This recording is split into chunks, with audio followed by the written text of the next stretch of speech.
तब्बल 11 तासांच्या चर्चेच्या घुराळानंतर अखेर वक्फ सुधारणा विधेयक लोकसभेत मंजूर करण्यात आलं।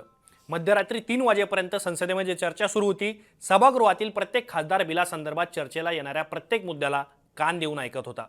पण या सगळ्या गोंधळामध्ये सर्वात जास्त चर्चा झाली ती उद्धव ठाकरे यांच्या शिवसेनेची आणि त्यांनी घेतलेल्या भूमिकेची।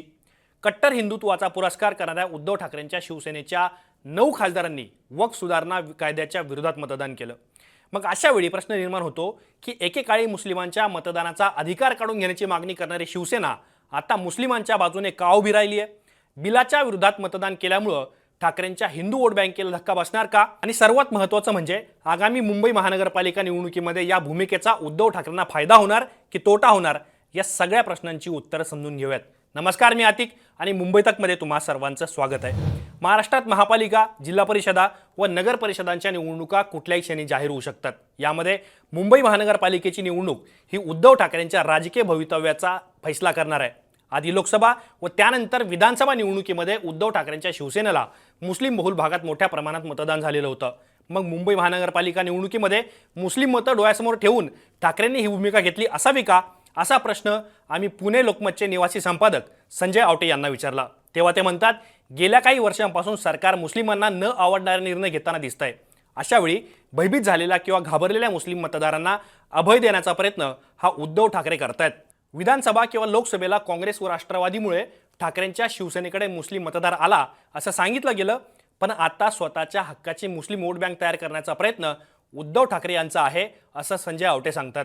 तर वक्फ बिलाविरोधात मतदान करून पालिका निवडणुकीपूर्वी ठाकरेंनी कोणता राजकीय डाव आखलाय या प्रश्नावर ते म्हणतात, पालिका निवडणुका लक्षात घेता उद्धव ठाकरे मुस्लिम मतदारांना दुखावणार नाहीत। तिहेरी तलाक किंवा कलम 370 बद्दल केंद्र सरकारचा निर्णय काही अंशी हिंदू मतदारांना आवडलेला असला तरी वक्फ सुधारणा कायद्यावेळी उद्धव ठाकरेंनी तो धोका पत्करलेला दिसतो।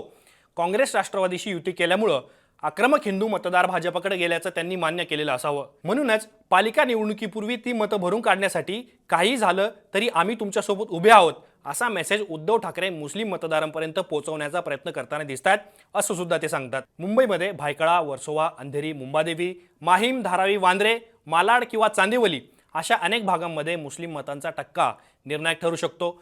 अशा वेळी पालिका निवडणुकीमध्ये या मुस्लिम पॉकेट्सवरती उद्धव ठाकरेंची नजर असल्याचं सांगितलं जातं।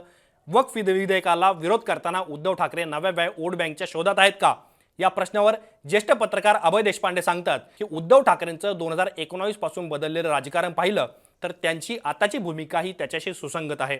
कधी राईट तर कधी सेंटर अशा भूमिकेत ते असतात।